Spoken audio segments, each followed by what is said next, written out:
누군가는 운명이라 부르고 누군가는 사고라 부를지 모릅니다. 하지만 그 무엇으로도 설명할 수 없는 일이 내 인생을 송두리째 흔들어 놓았을 때 우리는 어떤 선택을 해야 할까요? 가끔은 눈물이 묻은 사연이 마음을 더 따뜻하게 해주죠. 사연 부스 시작합니다. 처음엔 그랬습니다. 아이가 열이 펄펄 끓고 밤새도록 뒤척이며 알아눕던 그날 밤. 저는 이상한 꿈을 꿨습니다. 뭔가 어지럽고 복도 끝 어딘가에서 아이가 절 부르고 있었어요. 그런데 그 아이는 분명 제 아이인데도 얼굴이 또렷하게 보이지 않았습니다. 꿈에서 깬 저는 한동안 멍하니 천장을 바라봤습니다. 마음 한구석이 괜히 허전했습니다. 하지만 그날 밤 이후 이상한 느낌은 사라지지 않았습니다. 아이를 바라볼 때마다 뭔가가 어긋난 느낌. 그건 분명 사랑이 부족해서도 정이 없어서도 아니었습니다. 도리어 너무도 사랑스러운데 가끔은 도무지 설명이 안 되는 이질감이 들었습니다. 아이가 점점 자라면서 저와 남편 사이에서 어쩌면 나올 수 없는 눈매를 가졌다는 이야기부터 시작이었죠. 주변에서는 다들 그런 말 한두 마디씩 하곤 했습니다. 얘는 누구를 닮은 걸까? 희한하게 엄마 아빠랑 다르다. 저는 웃으며 넘겼습니다. 아이는 착하고 건강하게 자라고 있었고 제겐 그게 전부였으니까요. 남편은 그런 말을 들어도 무덤덤했습니다. 요즘은 유전자도 복잡해서 그런가 보다. 별 생각하지 마. 그 사람은 그렇게 말했지만 가끔 거울을 보며 아이를 아는 제 모습을 볼 때마다 제 속 어딘가 깊은 곳이 자꾸만 흔들리는 걸 저는 부정할 수 없었습니다. 그리고 결정적인 계기가 된 건 아이가 7살이 되던 해 유치원 건강검진 때였습니다. 혈액형 결과지를 들고 온 선생님이 조심스럽게 말했죠. 혹시 부모님 혈액형을 다시 한번 확인해 보실 수 있으실까요? 그 순간 저는 심장이 얼어붙는 기분을 느꼈습니다. 단순한 착오라고 넘기기엔 선생님의 눈빛이 너무나 진지했고 저는 어쩐지 그 말이 낯설지 않았습니다. 남편은 O형, 저는 A형. 그런데 아이는 B형이었습니다. 혈액형은 둘째 문제였습니다. 이후 정밀 검사를 받게 되었고 병원 측에서 연락이 왔습니다. 서울에 있는 대학병원에서 다시 한번 검사받기를 권유하며 출산 시 병원 기록도 함께 검토하겠다는 이야기를 들었을 때 저는 숨이 턱 막히는 기분이 들었습니다. 그 병원은 제가 아이를 낳은 그 산부인과였습니다. 처음엔 실수겠거니 생각했습니다. 병원에서 뭔가 착오가 있었겠지. 의료 시스템이 2중 3중으로 확인되고 수많은 절차가 있다고 믿고 있었으니까요. 그런데 병원에서 들고 온 기록은 차마 믿기 힘든 사실을 증명하고 있었습니다. 아이가 태어난 날 같은 시간대에 같은 병실에서 다른 산모 한 명이 더 있었고 그 산모 역시 저처럼 아이를 낳고 회복 중이었습니다. 그리고 병원은 그 두 아기를 바꿔서 안겨준 것이었습니다. 저는 한동안 현실을 받아들이지 못했습니다. 병원에서 아이를 데려오던 날 저는 수술 후 몽롱한 상태였습니다. 아이 얼굴도 제대로 못 보고 간호사의 손에 들린 아이를 받아들고서는 그저 눈물만 났던 기억뿐입니다. 그리고 그날 이후로 7년, 저는 제가 낳지 않은 아이를 내 아이로 알고 키워왔고 그 아이는 저를 진짜 엄마로 알고 자라왔습니다. 남편은 침묵했습니다. 집에 돌아와 거실에 앉은 그는 오랫동안 말을 잇지 못하고 손만 말아 쥐고 있었습니다. 저도 그랬습니다. 눈물은 났지만 아이 앞에서는 아무 말도 할 수 없었습니다. 그렇게 우리는 가장 잔인한 비밀을 공유하게 된 부부가 되어버렸습니다. 문제는 그 사실을 알게 된 시부모님께서였습니다. 그분들은 전형적인 유교적 사고를 가진 분들이셨습니다. 피는 못 속인다는 말을 늘 입에 달고 사셨고 어릴 적부터 남편에게도 그 어떤 가풍을 강조하셨던 분들이셨죠. 그 사실을 안 그날 밤 시어머니는 울분을 토하시며 말씀하셨습니다. 당장 아이를 바꿔와야지. 그 아이는 우리 집 핏줄이 아니야. 내가 잘못한 것도 아니고 우리가 감정적으로 생각할 이유가 없다. 제 자식은 제 부모가 키워야 해. 저는 말이 나오지 않았습니다. 어떻게 설명할 수 있을까요? 지금 제 옆에서 코를 골며 자고 있는 아이가 제가 낳지 않은 아이이기에 돌려보내야 한다는 말을 저는 끝내 받아들일 수 없었습니다. 남편은 갈등했습니다. 처음에는 어머니의 말대로 해야 한다는 듯 침묵했고 저는 그런 남편의 얼굴이 낯설게 느껴졌습니다. 하지만 시간이 흐르면서 그는 조금씩 달라졌습니다. 아이와의 추억, 함께한 순간들, 그 모든 것이 결코 혈연으로만 설명할 수 없는 것임을 남편 역시 알고 있었기 때문이었을 겁니다. 지금 이 아이가 우리한테 제일 중요한 거잖아. 낳은 게 중요한 게 아니라 어떻게 살아왔느냐가 중요한 거잖아. 그는 그렇게 말했지만 그 말 끝엔 늘 떨림이 있었습니다. 어떻게 해야 할까? 우리는 너무도 혼란스러웠습니다. 그 아이를 계속 키워도 되는 걸까? 혹시 저쪽 부모님은 이미 알고 있는 건 아닐까? 아니, 아직 모른다면 우리가 먼저 알려야 하는 걸까? 세상에 단 하나밖에 없는 아이, 두 가정 사이에서 태어난 사랑이자 상처 같은 존재를 두고 우리는 점점 더 깊은 갈림길로 들어서고 있었습니다. 하루에도 수십 번, 아니 수백 번을 고민했습니다. 지금이라도 조용히 묻고 살아야 할까? 혹시 상대 가족은 아직도 모르고 있는 걸까? 하지만 그럴 수 없었습니다. 진실을 안 이상 모른 척 살아가는 건 제게도, 아이에게도, 또 그쪽 아이와 부모에게도 너무나 가혹한 일이었습니다. 저는 결국 마음을 먹었습니다. 상대 부모님을 찾기로요. 다행히 병원에서는 책임 차원에서 상대 가족의 정보를 확보하고 있었고, 당사자 간 만남이 원할 경우 중재할 의사도 있었습니다. 저는 떨리는 마음으로 남편과 함께 다시 병원 상담실을 찾았고, 며칠 뒤 연락이 왔습니다. 그쪽도 이미 알고 있었더군요. 저희보다 늦게 알게 된 건 맞았지만, 그분들 역시 아이가 7살이 되던 해 건강검진을 통해 혈액형이 다르다는 점을 의심했고, 결국 유전자 검사를 통해 진실을 확인하게 된 것이었습니다. 전화기 너머의 목소리는 조용했습니다. 분노도, 슬픔도, 비난도 없이,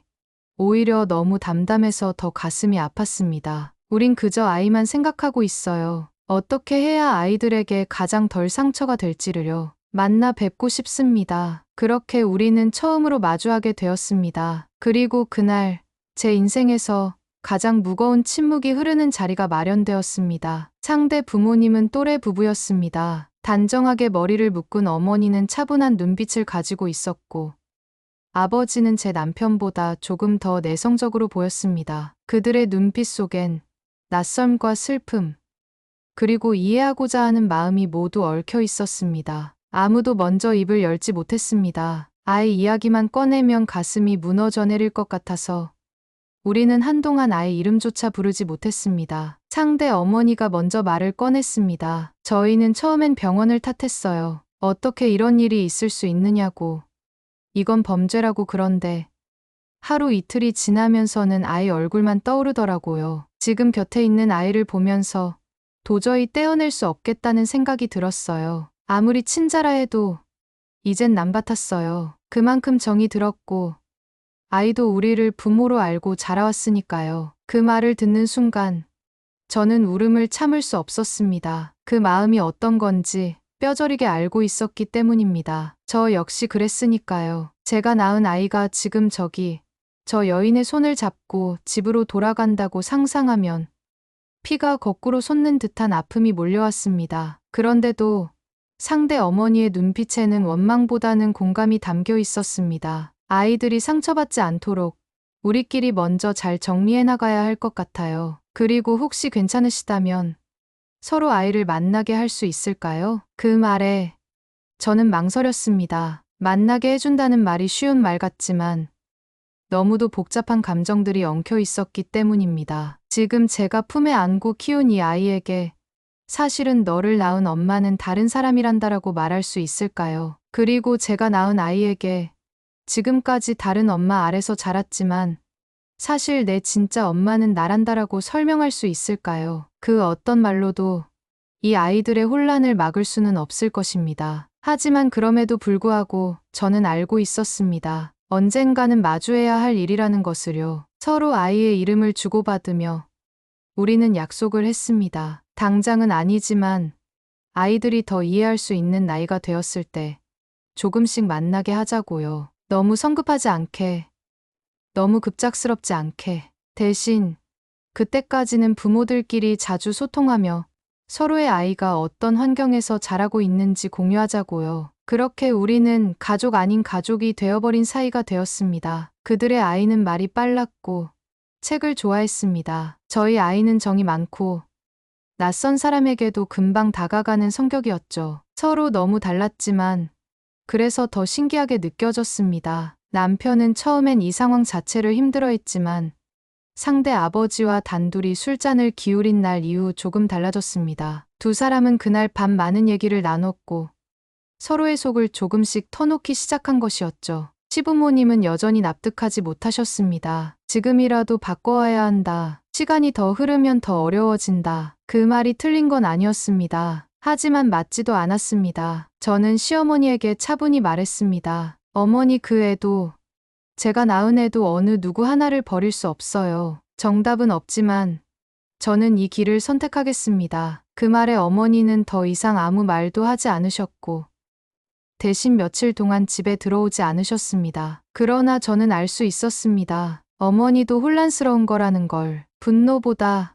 두려움과 안타까움이 더 컸을 거라는 걸. 시간이 지나며 시부모님도 조금씩 받아들이기 시작했고 아이에 대한 애정은 변하지 않았습니다. 제가 낳은 친자녀에 대한 미련은 남으셨겠지만 지금 곁에 있는 손자를 여전히 품어주시려 애쓰는 모습이 느껴졌습니다. 문제는 아이들이었습니다. 아직 아무것도 모르는 그 아이들에게 우리가 준비한 이 세상의 복잡함이 어떤 상처로 남을지 알 수 없었기에 우리는 늘 조심스러울 수밖에 없었습니다. 그리고 그때 상대 어머니에게서 한 통의 메시지가 왔습니다. 혹시 이번 주말 잠깐 우리 집 근처 놀이터에서 만날 수 있을까요? 아이들도 같이요. 그냥 자연스럽게 친구처럼요. 그 말에 제 심장은 다시 요동치기 시작했습니다. 드디어 두 아이가 처음으로 마주하는 순간이 다가오고 있었습니다. 그 주말은 이상하리만큼 화창한 날씨였습니다. 날이 맑고 바람이 시원해 온 동네 아이들이 놀이터로 몰려나온 듯했죠. 저는 평소보다 옷을 더 곱게 입은 우리 아이의 손을 꼭 잡고 나섰습니다. 아이는 신났다는 듯 폴짝폴짝 뛰며 놀이터 앞까지 달려갔고 저는 그 뒤를 따라가며 마음속으로 수십 번을 되뇌었습니다. 괜찮을 거야. 자연스럽게 아무 일도 없는 듯이. 놀이터 구석 벤치에는 이미 그들이 와 있었습니다. 상대 어머니는 저와 눈이 마주치자 잔잔한 미소를 지었고 그녀 곁에 앉아있던 아이는 저희 아이보다 키가 약간 더 컸습니다. 말끔하게 정돈된 앞머리 아래로 깊은 눈매가 인상적인 아이였죠. 저는 순간 가슴이 철렁 내려앉는 걸 느꼈습니다. 이상하게도 어쩌면 당연하게도 그 아이는 제 눈매를 쏙 빼닮아 있었습니다. 아이와 시선이 마주쳤고 저는 반사적으로 미소를 지었습니다. 하지만 가슴속은 복잡하게 뒤엉켜 있었습니다. 두 아이는 처음엔 서로를 의식하지 못했습니다. 그저 낯선 아이가 하나 더 있을 뿐이라는 듯 미끄럼틀 옆에서 각자 놀았죠. 하지만 아이들은 신기하게도 빠르게 친해졌습니다. 놀이터 모래를 함께 쌓고 나무 뒤에 숨었다가 소리치며 달려나오는 놀이를 하며 두 아이는 처음 보는 사이 같지 않게 어울렸습니다. 너 이름 뭐야? 난 재민이. 넌? 수연이. 너 어디 살아? 응.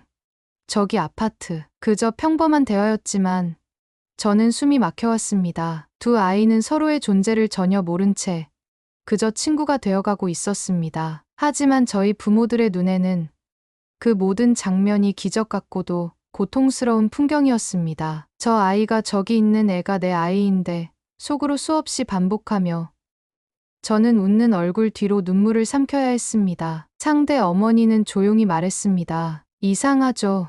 저 애가요.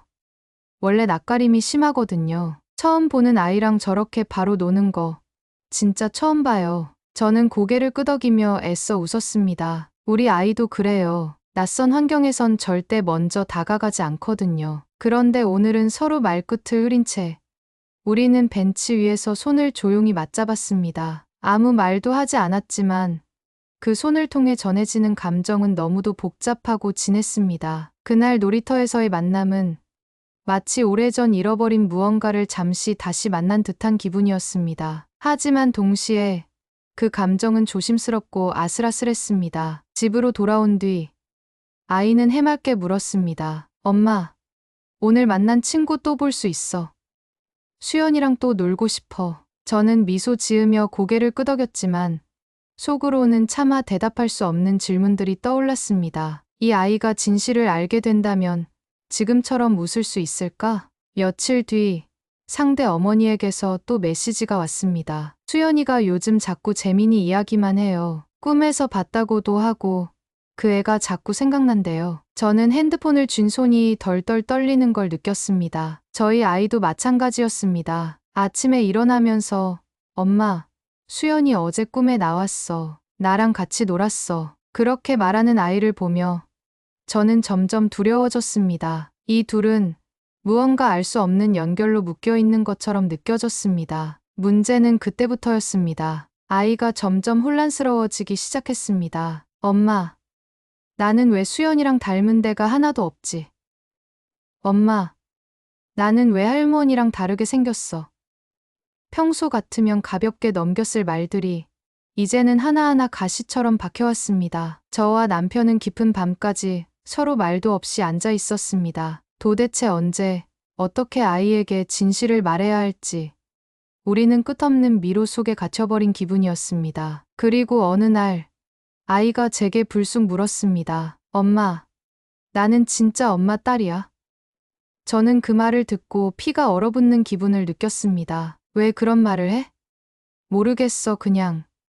그런 생각이 들었어. 내가 엄마 딸이 아닌 것 같아서. 그 말에 저는 그토록 버텨왔던 눈물을 참지 못했습니다. 아이를 품에 안고 한참을 울었습니다. 아무 말도 할 수 없었습니다. 그저 아이가 제 품에 안겨 있을 때 느껴지는 체온, 숨결, 작은 손의 감촉, 그 모든 게 진짜였기에 어떻게도 설명할 수 없는 이 상황이 너무나 잔인하게 느껴졌습니다. 남편은 말했습니다. 이젠 아이들에게 조금씩 준비를 시켜야 할지도 몰라. 이 상태로는 오래 못 버텨. 저도 알고 있었습니다. 두 아이는 언젠가 반드시 이 기이한 운명을 알게 될 것입니다. 그리고 그때가 되면 우리의 모든 선택은 그날을 위한 준비가 되어 있어야 했습니다. 저도, 남편도, 상대 가족도 그 누구도 다시는 상처를 덧 내지 않기 위해 너무 늦지 않게 진실과 마주해야 할 시간이 다가오고 있었습니다. 그날 이후로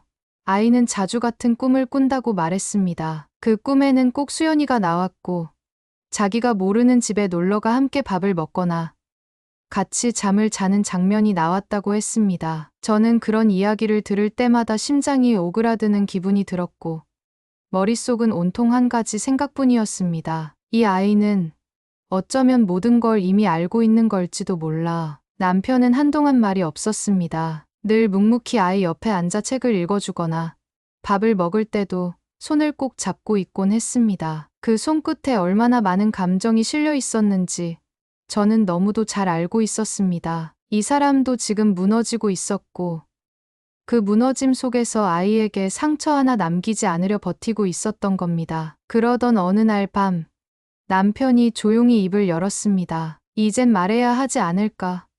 재민이한테. 그의 말은 조용했지만 그 안에 담긴 결심은 단단했습니다. 계속 이렇게 모른 척하면서 사는 건 우리한테도 아이한테도 결국 더 큰 상처로 남을 거야. 저도 알았습니다. 알고 있었지만 두려웠습니다. 말하는 순간 이 모든 관계가 뒤집어질까봐, 아이의 해맑은 눈빛 속에서 제가 더 이상 엄마가 아닐까봐 그런 생각들이 밤마다 저를 짓눌렀습니다. 며칠을 고민한 끝에 우리는 아이에게 조금씩 준비를 시키기로 했습니다. 직접적인 진실이 아니라 다른 가족에도 속할 수 있는 가능성이라는 이야기부터 꺼내는 방식이었죠. 재민이는 처음엔 잘 이해하지 못했습니다. 내가 다른 집에서 태어났다고? 아니, 그게 아니라 아주 오래전에 병원에서 어떤 실수가 있었단다. 그래서 엄마랑 아빠가 너를 처음 만날 때 조금 복잡한 일이 있었어. 저는 최대한 조심스러운 말로 진실에 다가갔지만 아이는 어느 순간 조용히 눈물을 흘렸습니다. 그럼 나는 진짜 엄마 아빠 아들이 아니야? 그 말에 남편이 아이를 꼭 안았습니다. 아니야. 재민아, 넌 우리 아들이 맞아. 엄마랑 아빠는 너 없이 못 살아. 내가 우리 인생에서 제일 소중한 존재야. 그러니까 내가 어디에서 왔든 그건 중요하지 않아. 저는 그 순간 이 작은 아이의 가슴이 어떻게 이 모든 걸 감당할 수 있을까? 눈물로 대답할 수밖에 없었습니다. 그리고 같은 날 저녁, 상대 어머니에게 연락을 드렸습니다. 저희도 이제 이야기했어요. 재민이한테. 수연이는요? 그녀는 잠시 침묵한 뒤 작게 한숨을 내쉬었습니다. 수연이도 뭔가 느끼고 있어요. 자꾸 묻더라고요. 왜 재민이랑 있으면 마음이 편하냐고. 왜 우리랑은 닮은 데가 하나도 없냐고. 그래서 조금씩, 아주 조금씩 얘기하고 있어요. 두 아이는 서로에 대한 호기심과 끌림을 점점 숨기지 않게 되었고, 우리 부모들은 그걸 묵묵히 지켜보는 수밖에 없었습니다. 그날, 내 가족이 함께 공원에서 피크닉을 하기로 한 날, 재민이는 수연이를 보자마자 달려가 손을 잡았습니다. 수연아, 나 너 좋아. 그 말에 수연이는 깔깔 웃으며 대답했습니다. 나도 재민이 있으면 심심하지 않아. 그 순수함 앞에서 우리는 모두 할 말을 잃었습니다. 그 어떤 어른의 이성도, 세상의 기준도, 두 아이의 그 미소 앞에서는 아무 힘도 없었습니다. 그리고 그날 밤, 아이를 재운 뒤 저는 남편에게 물었습니다. 우리 아이를 데려올 거야? 아니면 계속 이렇게? 남편은 고개를 저었습니다. 아직은 모르겠어. 하지만 하나는 분명해. 두 아이 모두, 두 가정 모두 서로에게 완전히 떨어질 수는 없게 되었어. 그러던 중 시부모님이 다시 말을 꺼냈습니다. 지금도 늦지 않았다. 아이 바꿔와라. 재민이는 좋은 애다. 정든 것도 알겠다. 하지만 피를 속일 수는 없어. 그 말에 저는 참을 수 없었습니다. 어머니 지금 우리를 보고도 그런 말씀이 나오세요. 그 아이가 지금 어떤 얼굴로 우리를 보고 있는데요? 시어머니는 잠시 말을 잇지 못하다가 조용히 고개를 숙였습니다. 그런 거 알지. 나도 마음 약해져. 그런데 이건 머리로는 이해가 돼도 가슴이 안 따라줘. 그 아이도 내 손자였는데. 그 말에서 저는 시어머니의 고통을 느낄 수 있었습니다. 어쩌면 저보다 더 큰 상실감일 수도 있다는 걸. 정든 손자를 떠나보내야 하는 건 단순한 이성의 문제가 아니니까요. 그리고 우리가 결정을 내릴 시간이 다가오고 있었습니다. 상대 가족도 우리도 점점 한계를 느끼고 있었고, 아이들도 이제는 단순한 놀이 친구 이상으로 서로를 인식하기 시작했으니까요. 우리는 결국 함께 앉아 밤늦게까지 이야기를 나눴습니다. 네 명의 어른이 두 아이의 미래를 두고 눈물과 후회와 갈등 속에서 우리는 한 가지 결정에 도달하게 되었습니다. 수연이를 원래 가정으로 돌려보내겠어요. 상대 어머니가 말했습니다. 우리도요. 재민이를 당신들에게. 저는 말을 잇지 못하고 눈을 감았습니다. 그렇게 피를 따라 돌아가는 여정이 시작되었지만 우리는 그 여정이 결코 끝이 아니라는 걸 알고 있었습니다. 그날 이후로 집 안은 말수가 부쩍 줄었습니다. 재민이는 제 곁을 떠났습니다. 그리고 수연이는 저희 집에 들어왔습니다. 이름만 바꾼다고 마음까지 단숨에 바뀌지는 않았습니다. 아무리 낳은 자식이라 해도 7년을 떨어져 지낸 낯선 아이였습니다. 수연이 역시 그랬을 겁니다. 새로 들어온 집, 새로 만난 엄마 아빠라는 존재, 할머니 할아버지라는 호칭, 어느 것 하나 익숙한 게 없었을 테니까요. 수연이는 처음 며칠간 거의 입을 열지 않았습니다. 무엇을 물어도 고개만 끄덕이거나 조용히 앉아 있었습니다. 집안 어딘가에 혼자 멍하니 있는 시간이 길었고 밤에는 자주 뒤척였습니다. 제가 다가가 담요를 덮어주면 눈을 감은 채 눈물을 흘리는 모습도 보였습니다. 그럴 때마다 저는 가슴이 무너져 내렸습니다. 이렇게까지 해야 했을까? 우리 결정이 맞긴 한 걸까? 수백 번도 더 자책하며 잠들지 못한 밤이 셀 수 없이 많았습니다. 하지만 저는 포기하지 않았습니다. 억지로 다가가려 하지 않았고 대신 옆에 있었습니다. 아침마다 도시락을 싸주고 유치원 준비물을 챙기며 수연아, 필요한 거 있으면 꼭 말해줘라고 말해줬습니다. 작은 약속을 지키고 수연이가 말하지 않아도 먼저 배려했습니다. 처음에는 반응이 없던 아이도 어느 순간부터는 조용히 제 손에 종이 한 장을 건네주곤 했습니다. 엄마, 이거 내가 그린 그림이야. 그림 속엔 수연이와 제가 손을 잡고 있는 모습이 있었습니다. 저는 아무 말 없이 아이를 꼭 안았습니다. 반면 재민이는 상대 부모님 댁에서 잘 적응하고 있다는 연락을 받았지만 그 말이 오히려 더 아프게 느껴졌습니다. 잘 지낸다니 다행이야 하면서도 마음 한구석은 텅 비어버린 듯했습니다. 침대 위에 남겨진 아이의 인형, 장난감 상자 속 반쯤 짜인 레고 조각들, 아이의 목소리가 메아리 치던 복도, 그 모든 것이 제게는 차마 만질 수 없는 유리처럼 느껴졌습니다. 그런데 어느 날 저녁, 상대 어머니에게서 전화가 왔습니다. 재민이가 잠결에 엄마 찾으며 울어요. 자꾸 당신 이름을 불러요. 그걸 보는데 제가 너무 미안하더라고요. 그녀의 목소리 역시 떨리고 있었습니다. 어쩌면 우리가 너무 서두른 걸지도 모르겠어요. 피가 전부라고 믿고 싶었던 건 어른들 뿐이었나 봐요. 그 말을 듣고 저는 한참을 말없이 서 있었습니다. 아이에게도 그녀에게도 뭐라 위로의 말도 떠오르지 않았습니다. 그러다 그녀가 조심스레 제안했습니다. 혹시 주말에 한번 볼 수 있을까요?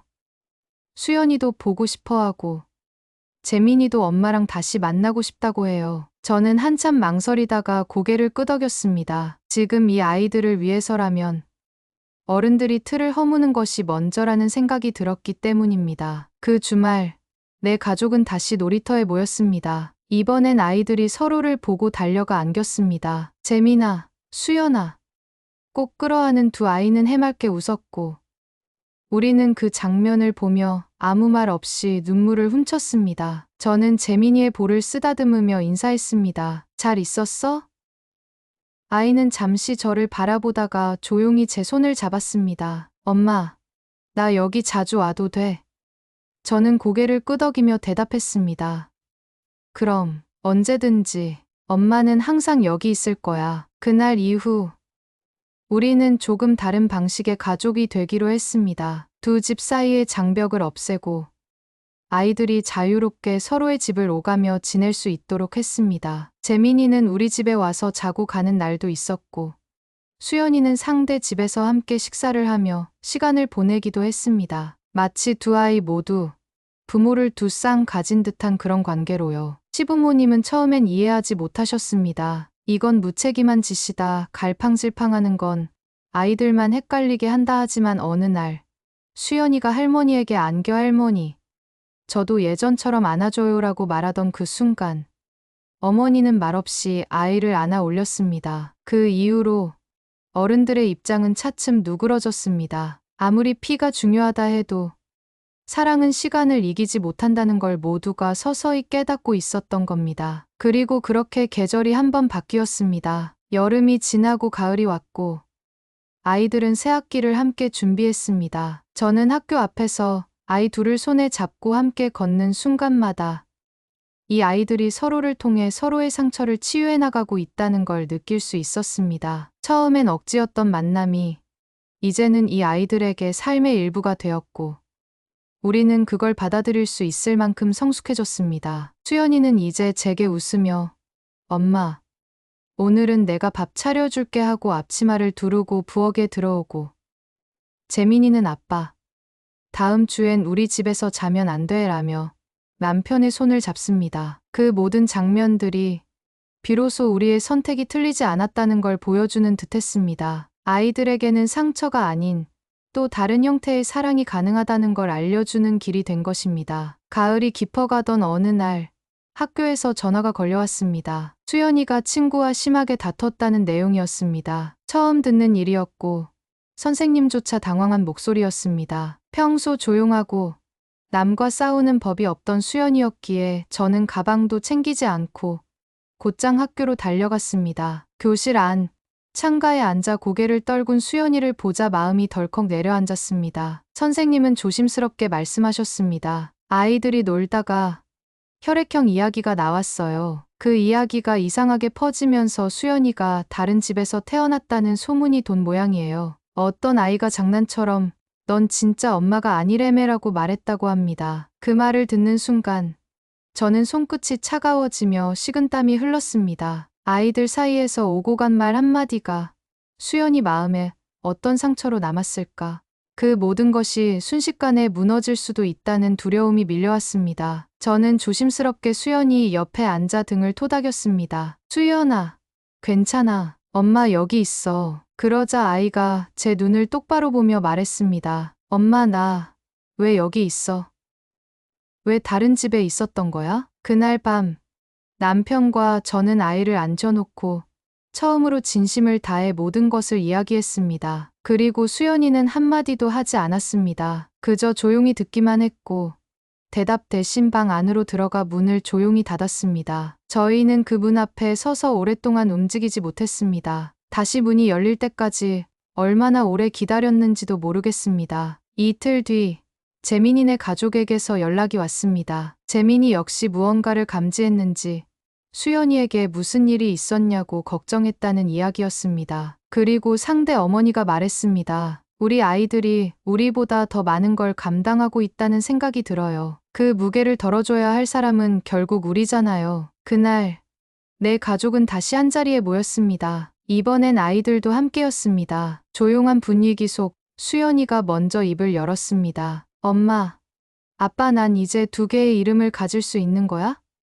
아이의 눈빛은 또렷했고 마음은 단단했습니다. 저는 고개를 끄덕였습니다. 그래. 수연아, 너는 누구보다 큰 사랑을 받는 아이야. 엄마도, 다른 엄마도, 아빠도, 다른 아빠도. 내 이름은 하나지만 널 부르는 마음은 내 배야. 그러자 재민이가 손을 들고 말했습니다. 그럼 나도 두 집 있어도 돼. 한 집에서 살고 한 집에 놀러 가도 되지. 그 말에 어른들은 모두 웃음 섞인 눈물로 고개를 끄덕였습니다. 아이들의 말은 단순했지만 그 안에는 너무나 깊은 진심이 담겨 있었습니다. 어른들이 어지럽힌 세상 속에서도 아이들은 스스로의 자리를 찾고 있었던 겁니다. 그 후로 우리는 보다 자연스럽게 두 아이가 서로의 가정에 스며들 수 있도록 했습니다. 명절이면 함께 차례를 지냈고 생일 파티는 함께 열었습니다. 재민이는 저를 엄마 이모라고 불렀고 수연이는 상대 어머니를 작은 엄마라 부르기 시작했습니다. 이름은 달랐지만 아이들의 눈빛 속에는 어느새 익숙함이 자리 잡고 있었습니다. 그러던 어느 날 시어머니가 조용히 저를 부르셨습니다. 내가 지켜낸 게 뭔지 이제야 알겠다. 저는 무슨 말씀이냐고 되묻지도 못한 채 그저 바라봤습니다. 나는 처음에 핏줄만 생각했지. 하지만 그 애들 보니까 피보다 더 짙은 게 있더라. 함께 웃고